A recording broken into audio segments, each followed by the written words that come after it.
Television, brought to you by Sportsman's Warehouse, the great indoors for those who love the great outdoors. Toyota Trucks, moving forward. Hewlett-Packard, invent. St. Croix Rod, handcrafting fishing rods for over 60 years.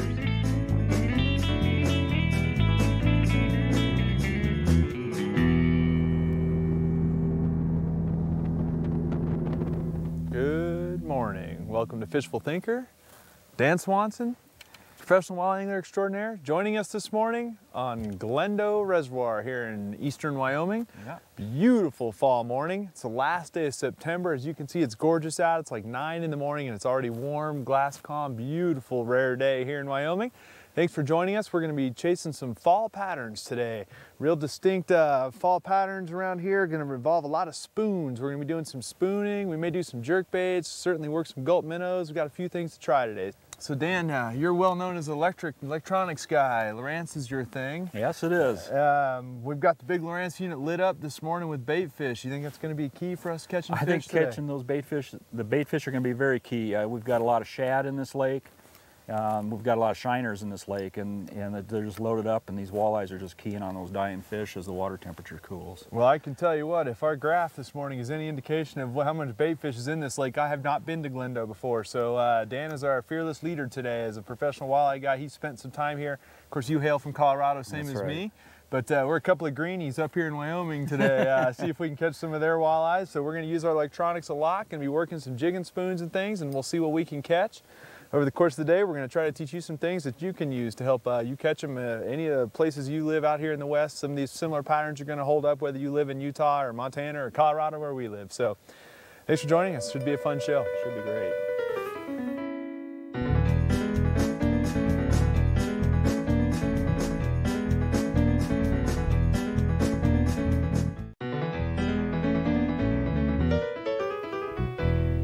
Now we've got the ultimate kiss of death right here. We've been fishing for one cast. This is the first cast. And I snagged. And a professional walleye angler has shown how sensitive his rod is. He's caught snagged a walleye. A genuine Wyoming giant walleye. Dan, I can see why you get the big money now. Yeah. When you catch some big ones like that, you know you're dealing with a seriously sensitive rod. But you know you got a healthy fishery when you got this year's class of fish hitting a spoon this big. Oh, that's good fun. Well, we have made contact with the enemy right off the bat. Dan, you're going to have to be pretty skillful with a fillet knife to get that one. I think we'll let that one go. Oh, man, that's good fun right there. All right, so Dan's a much more experienced walleye fisherman than myself, and I do a lot of spoon fishing, but I don't necessarily do it for walleyes per se. And these are jigging spoons, but we're not fishing them in the traditional method, which would be right underneath the boat. We're only in 10 to 20 feet of water. The fish be a little bit boat spooky, so they'll stay out from under the boat. So we make a throw, let the bait sink to the bottom, doing what it's supposed to do as a triggering effect, and then snap it up off the bottom and let it flutter back down again. When you snap it up, a lot of them you're not going to know you got bit. It's just going to it's either going to stop sinking earlier before it hits the bottom, or you'll get a little tick that it got bit, or when you go to snap it off the bottom, there'll be a fish on it, at which point you need to go ahead and snap it a little harder and get the hook set. But Dan, what do you, as we're trying to establish pattern here in the morning, besides getting bit twice in 8 casts, what do you look for when you're trying to establish a pattern with the jigging spoons? Well, it's jigging spoons. What I'm trying to do here is I'm trying to cover water. We're moving the boat really slowly, and in a sense, it's like a bass fishing technique. You know, we're casting the shoreline, just trying to rip it back, let it fall back, rip it and let it fall back, rather than sitting over the top and vertical spooning, like is probably more of a traditional, I guess they call it slabbing, right? Slabbing, sure, slabbing. Fishing. And that would be done later in the year when the fish are deeper, maybe November, December. All right, we hooked up. All right, we got one hooked up here. Working the jigging spoon. Got off to a fast start. It's the right color. It's even a walleye. Mr. Swanson, that's why you're a professional Indian. All righty. There we well go. Done. All right. Not huge, but on the jigging spoon. Dinner size anyway. Well, let me get that out from underneath there. Now, we just marked those fish right under the boat. I mean, they showed up clear as day on the graph. And Dan says, oh, I got an idea. We'll drop a jigging spoon on them, and sure enough, there we got us a walleye. So it's a pretty fish. Let me get the boat turned around here just a little bit here. That's a real pretty one. We'll take him. Look how fat that thing is, too. Yeah, they're super fat up here. Very, very well fed. Well, and we've seen a ridiculous amount of shad so far this morning just floating on the surface. So these fish are really, really well fed, and you know, real good colors on them, nice teeth on them. I don't ever kiss the walleyes. I know better than to kiss the walleyes. Yeah, little fangs in there, nice green color on them. But here in the fall of the year, I mean, we got bait fish flicking right here behind us. And you know, spooning is a classic pattern. Basically, we were vertical jigging those right underneath the boat. We think with the high bright sun, maybe the fish are a little deeper than they started off this morning. We got off to a gangbuster start, and then the last hour things got tough. But you doubled the size of your first one, Dan. That's a good sign. I think it's probably more like 10 times bigger in weight. It's good fun. So we'll put this one back and we'll see if we can find another one. Why don't you give them a nice gradual release down there over the side of the boat. And we'll see if we can get us another one even bigger than that one. If you double again, you'll be doing really good. All right. If I catch any at all, I'll be doing really good. Sure, you want to save one for dinner? Yeah, well, if you'd like to eat them, well, it's a good time to talk about that. This fishery has an abundance of walleyes in it. They're very fat. It's a very healthy fishery. That's good eats right there. This is a good size to keep for eating. I generally don't keep anything over 18 inches, which is kind of funny, you know, in Colorado where we have that 18-inch minimum. You have to keep them over 18. Well, if they're over 18, you can't keep anything under. Right, exactly. But here, I like these 15 to 17 inches. What's the minimum keeper here? Nothing. Nothing. There you go. So the Wyoming people must understand that we need to put. So we'll throw that one in the live well this here Ranger boat. We're gonna keep this one for dinner. And that's good eats right there. You betcha. Can I come over for dinner? Sure. Are you from Minnesota? You betcha. Oh, there you go. All right, good job.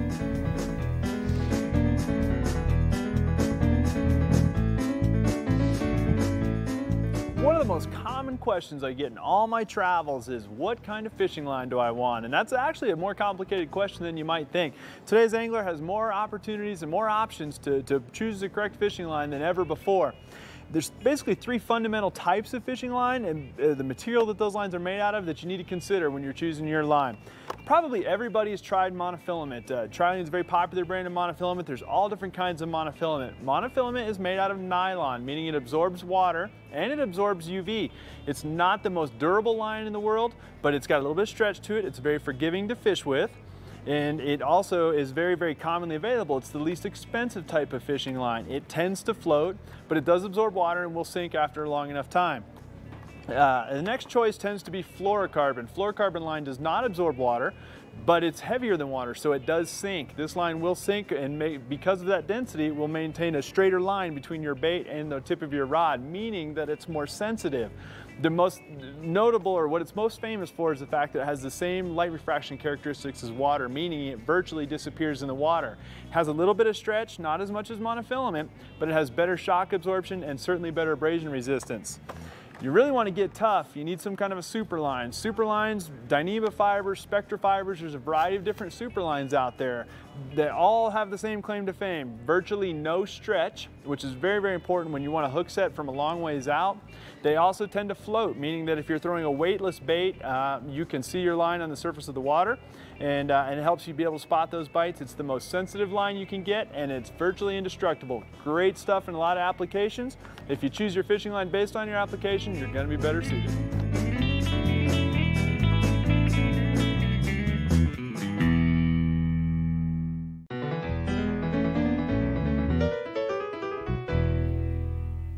And a few examples right here of some good typical jigging spoons that we would throw here in the fall.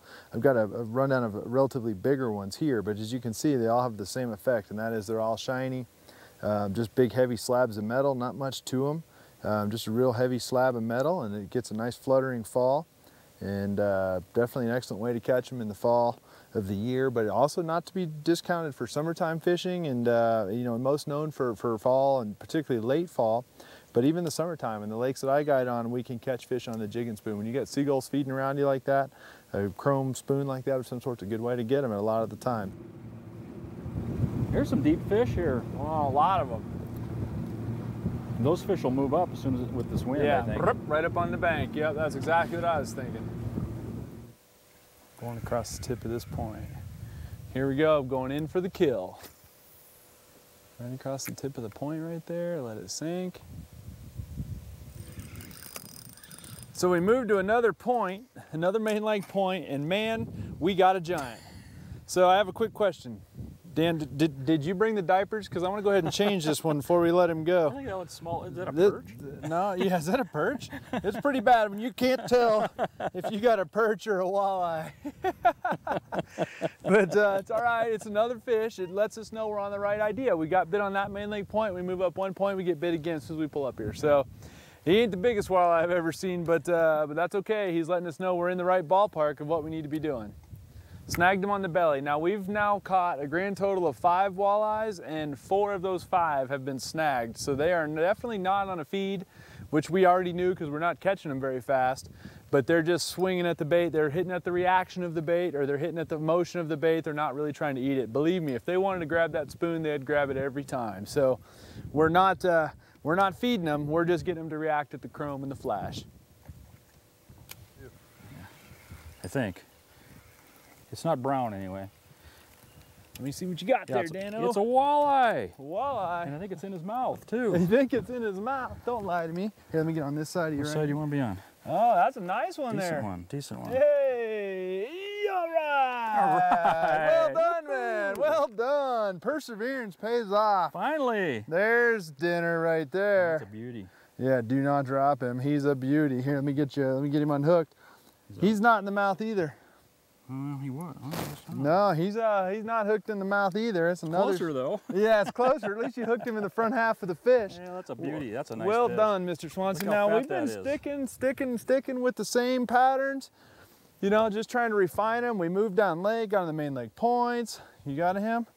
Don't drop him. Crankbait off my hand. You ought to kiss him. I Her. kiss walleyes. Don't. They have teeth. Jeez Louise, man. I'm glad we kept him in. Yeah, huh? Good defense.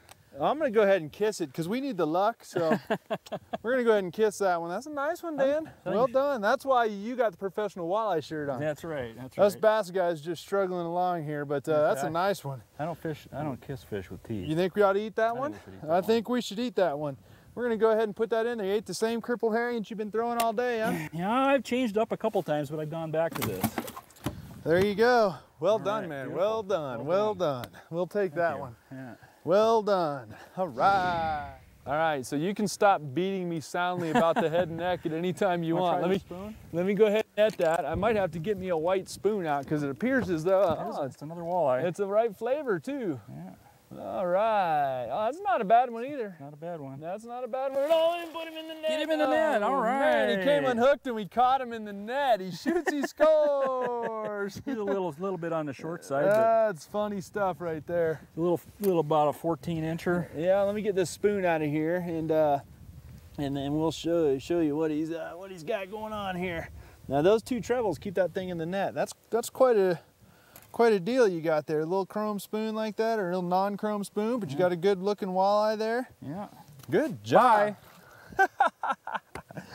Oh man, you didn't want to eat that one anyway, I didn't. did you? I didn't. I wasn't going to let that one go anyhow. Watching your girlish figure, right? Yeah, so much fried walleye. Well, good job, man. That white spoon seems to be getting it done. The heavier white spoon seems to be getting it done all of a sudden.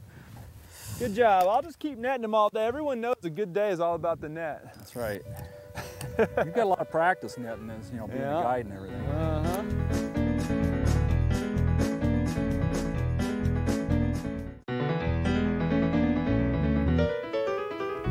Now, it's kind of funny that we've caught 6 of them, and 5 out of those 6 have not been hooked in the mouth. We've been talking about it on and off over the course of the day. They're just really not feeding well, and because of that, you end up hooking fish outside the mouth and things. May not be. I don't know, may not be.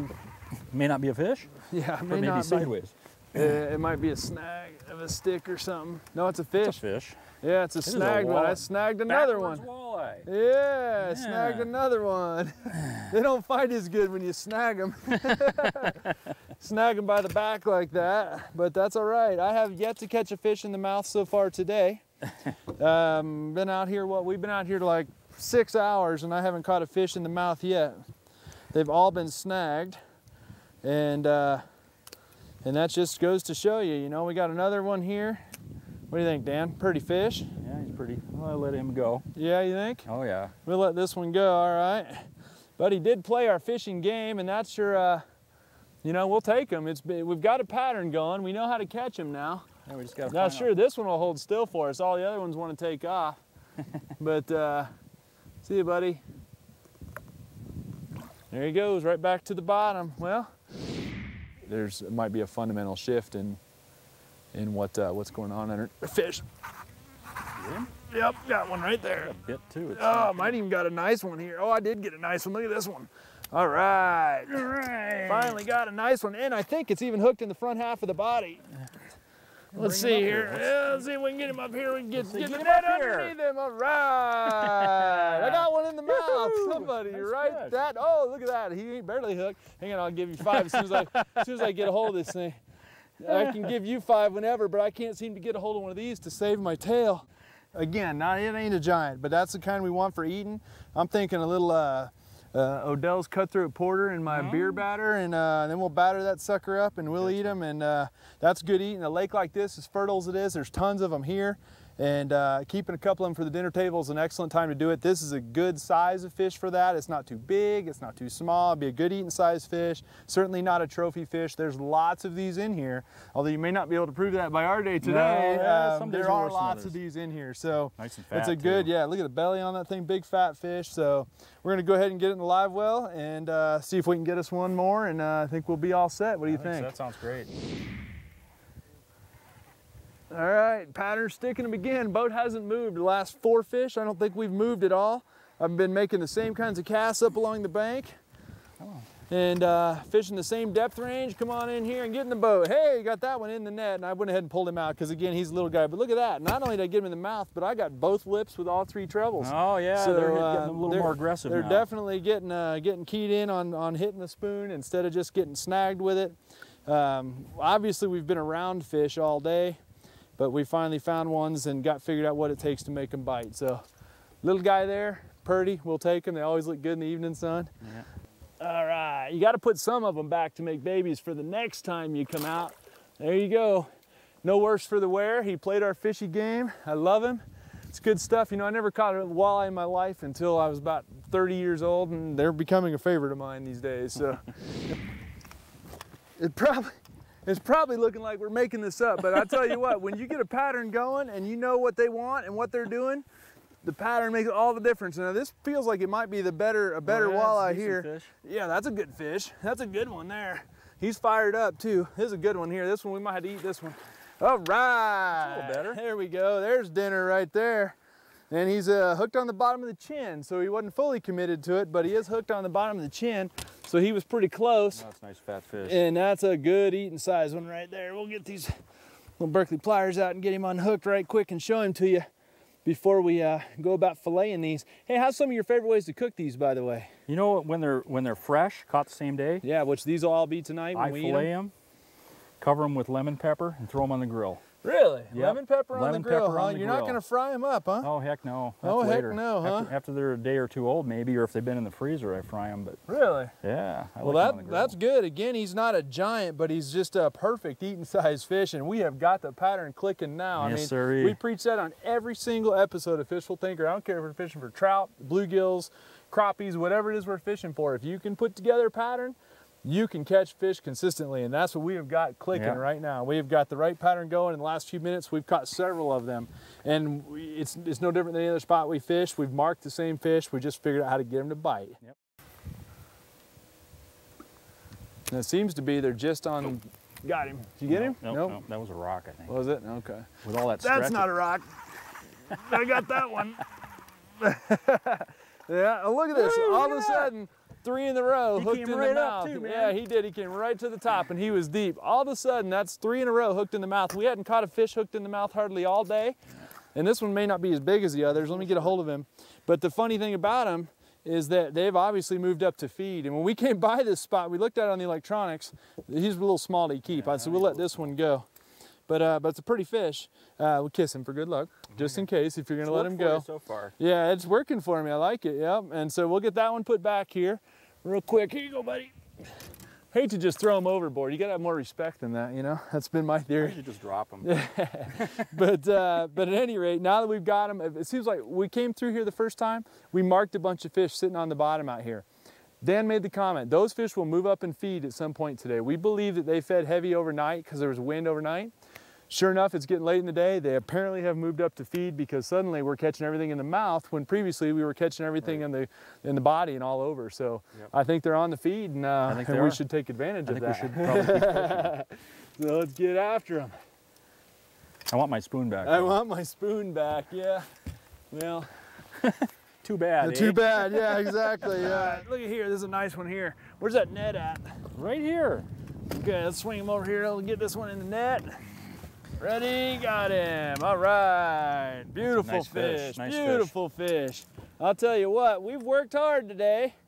Things got easy, things were hard. We've had the gamut today from really good fish to really little fish to everything in between. We struggled for a while, as we've mentioned on and off, but man, that's a nice fat fish. That's a healthy one there. I don't think it's a monster, but I'll tell you what, beautiful color on it, beautiful, beautiful fish. So, you know, as with every other show here on Fishful Thinker, it's our goal to get you to get out there and try it yourself. I've never been to this lake.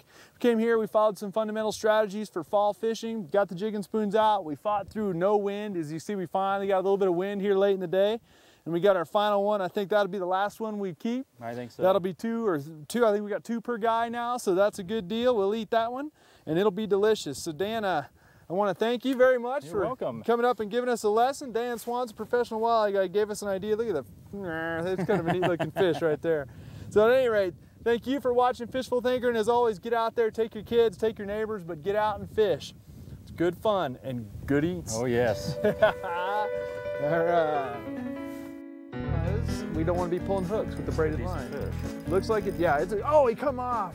Oh, man. There's fish right here. Oh, it's a stick. Man. Hey. You sure you want to roll on this? A couple of seasoned professionals out here. I was trying to get off that rock, man.